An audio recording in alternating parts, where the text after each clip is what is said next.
Now, one of the interesting things about Aruba is that you have decided to come head-to-head with some very big giants in the industry, such as Cisco.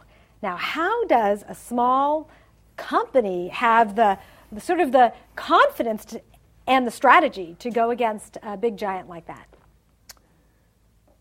So we do day-to-day, from a product level point of view, have two competitors only, and it's Cisco and Motorola. Okay, so and we kind of find this kind of a space in between. And when you operate in that kind of environment, you cannot think of those giants as your competitor, as you're dead, right? You have to think of them as an environment in which you excel.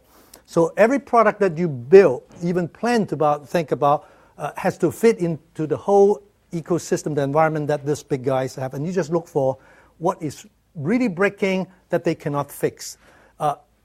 I've done enough startup now, so I really, if you ask me to distill to the formula of success of a small company competing against a big company, it all boils down to one factor, and that is speed. Speed of execution, right, and speed of innovation.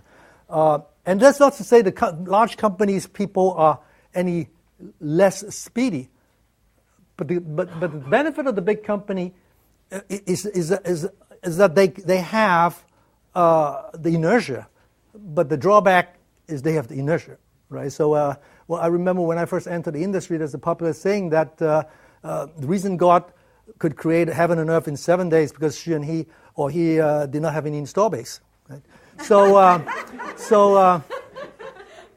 the big company have this legacy of stuff that they have to sell, and they have a certain expectation in Wall Street of what revenue to project and so on. They have to stay the course. You can always map out in 3, 4, 5 quarters where they will be, and the way that you react is that you say that I'm going to get there faster. I'm going to get there with a vision that they cannot afford to execute, because by executing the new vision, it's going to tank the current business, right? So yes, we have probably through that self-sorting process, the smaller company have probably a higher density of more, I won't say competent, but more motivated people who have the excellence and the drive to make things happen.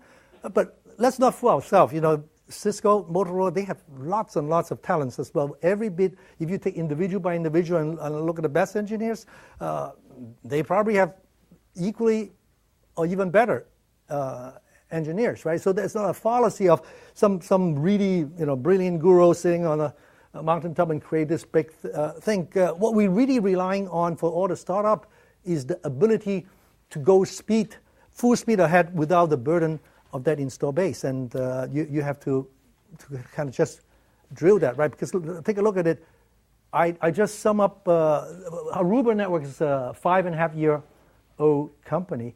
If I sum up every single dollar we put in R&D in the last 5.5 years, Cisco spent that within 5 days, right? Less than 5 days. That's how dramatic the difference is. There's no way that you can smart this big guy. You can just outspeed them.